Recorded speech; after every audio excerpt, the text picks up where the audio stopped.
Hi, it's Grant Abbott again. You may not know, I'm the chair of the Succession, Asset Protection and Estate Planning Advisors Association.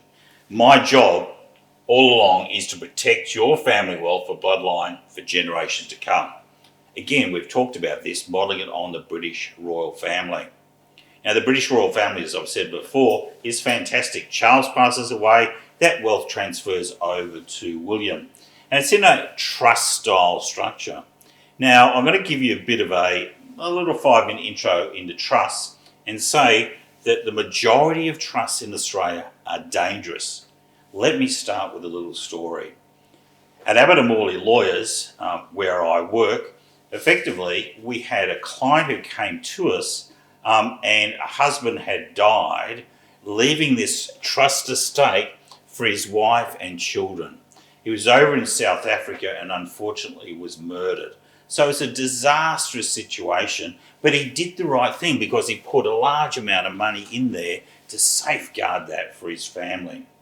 One problem is the trust he set up was dangerous.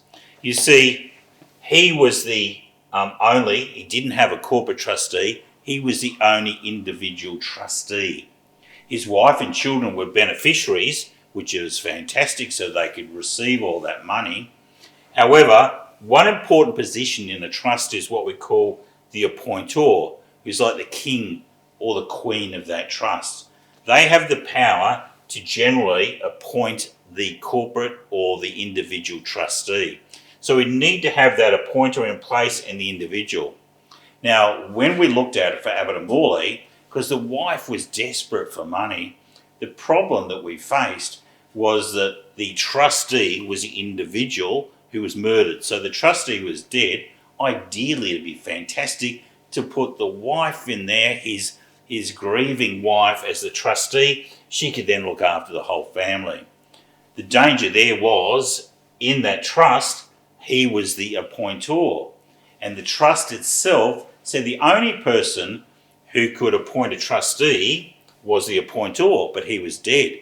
So we went down and thought, well, okay, so one is we can put her as a trustee, look after the family straight away, fantastic, and we'll make her the appointer.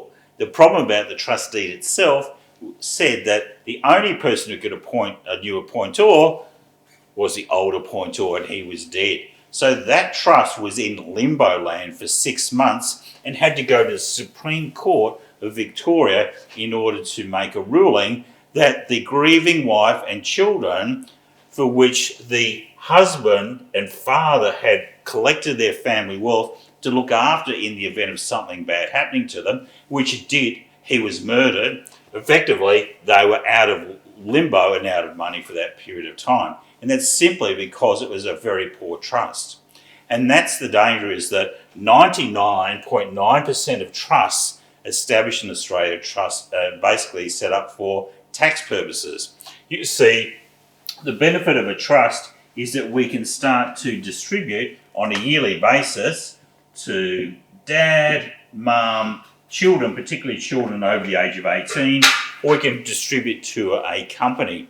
So we can manage our tax rate to a maximum of 30% if we're using what we call a company or bucket company. Fantastic structure, great for tax, but when we come round to looking at what I call asset protection, they are very, very weak. There's no line, remember we've talked about this, there's no line of succession of appointers. There's no corporate trustee.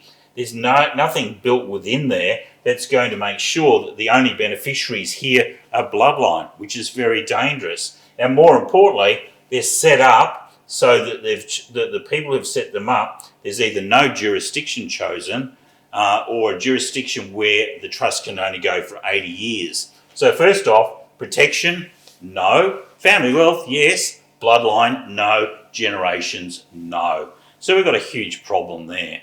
What we want to do is we want to set up a leading member discretionary trust, and we'll talk about that very shortly.